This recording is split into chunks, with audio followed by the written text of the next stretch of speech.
I woke up to the scent of burning sage and the sound of my wife chanting in our living room. Soft rhythmic murmurs echoing off the hardwood floors. At first, I thought she was meditating again, the way she did every morning after her online enlightenment classes. But when I stumbled out of bed and saw her suitcase by the door, half-zipped and brimming with clothes, my heart stopped. "Lila!" I croaked, throat dry, pulse roaring in my ears. "What's going on?" She turned, still in her white linen robe, her face glowing in the flickering candlelight. But it wasn't the soft glow I'd fallen in love with. It was something else. A zeal. A conviction that scared me more than any argument or cold silence ever had.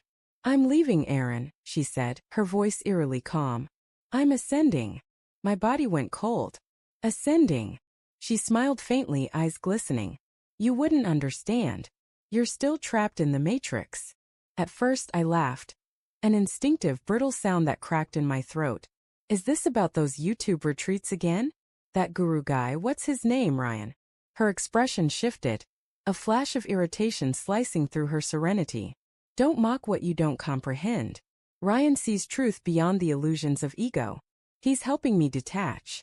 I stared at her, trying to piece it together. The incense. The late-night energy sessions. The new lock screen photo. Some bearded man in a white tunic, hands raised to the sun. I joked once that he looked like a cult leader from a Netflix doc.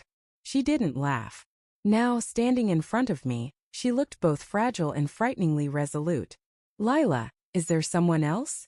I asked quietly. She closed her eyes as if the question pained her. "It's not like that." That's how I knew it was exactly like that. The days that followed felt unreal, like living underwater. Every sound was muffled, every movement heavy. Her phone had been left behind, locked, glowing occasionally with messages from Ryan Sparkles. I told myself not to look. I lasted 6 hours. The texts were a mix of pseudo-spiritual jargon and intimacy that made my stomach twist. "You finally shed your lower attachments, my light. Tonight under the stars we'll merge our energies. No fear. Just truth." I dropped the phone. The sound echoed in the empty kitchen. That night I didn't sleep. I sat on the couch replaying every sign I'd missed, the distant look in her eyes during dinner, the way she stopped watching movies with me, saying they were too low vibration, how she started sleeping with a crystal under her pillow instead of my arm around her. Had I really been that blind? When she called 3 days later, my hands trembled before I picked up. "Aaron," she said softly, "please don't hate me." My throat tightened. "Just tell me where you are." "I'm at the retreat. Ryan's teaching us how to open our crown chakras. Beautiful. I've never felt so free." "Free?" I repeated. "From what, Lila?" "From me." Silence. Then, "You always tried to fix me, to ground me, but I don't want to be grounded anymore." I could hear laughter in the background, distant, carefree, unmoored. My stomach turned. "You said we were building something real," I said, voice breaking. "A home. A life. What happened to that?" "It was real," she whispered. "But real things evolve." Then she hung up. For weeks I drifted between anger and disbelief. I'd catch myself talking to her photos, as if she'd walk back through the door any moment with that sheepish grin. I replayed every argument, every moment of silence, searching for the fracture point. I even considered going there, to the retreat in the hills outside Sedona. But the thought of seeing her beside him, barefoot and radiant in her newfound freedom, made my chest ache. Still, one night I did. The dirt road wound through canyons and dust. The retreat wasn't a temple or even a center, just a cluster of tents around a bonfire. The air smelled of smoke and desert sage. I parked my car and walked closer unseen. And there she was, dancing barefoot under the stars, her laughter mingling with the crackle of flames. Ryan stood beside her, touching her face with a kind of theatrical tenderness that made bile rise in my throat. I wasn't sure if I wanted to scream or cry. But then she turned and our eyes met. For a moment her smile faltered. The spell broke.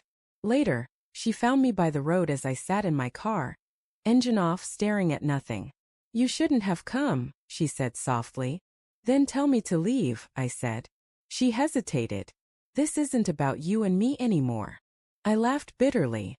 "It never is it? It's always about enlightenment, healing, vibration." Whatever word you used to justify breaking us. Her jaw tightened. You still don't see. Ryan helped me remember who I am. And who is that? I asked. She looked past me into the distance. Someone who doesn't need saving. Something inside me cracked then, not because of what she said, but because I realized she believed it. She wasn't pretending. She wasn't even cruel. She was gone. Not physically, spiritually, emotionally, entirely. I drove home at dawn. The horizon bled orange over the desert, and for the first time in weeks I didn't cry. I felt empty but calm. That night I boxed up her things. The crystals. The robes. The journal filled with affirmations about light and truth and transcendence. But when I reached the last page I froze. In faint, uneven handwriting she'd written, "If he ever finds this, tell him. I did love you. I just didn't love being me when I was with you." I sat there for a long time, the silence pressing down like a weight. Because she wasn't wrong. I had tried to fix her, to ground her, protect her, pull her back from every strange detour. I mistook control for care, logic for love. And maybe in leaving, she'd broken free of both of us. It's been 6 months. Sometimes I still catch the scent of sage in the apartment, faint and fading. I don't know if it's memory or imagination. I've stopped checking her social media. Stopped hoping for her return. But sometimes when I close my eyes I see her face illuminated by that fire. Alive, untethered, unreachable. And I wonder if maybe in her own strange way she did ascend. And me? Maybe I'm still here, still trapped in the matrix. But at least now I can see the code.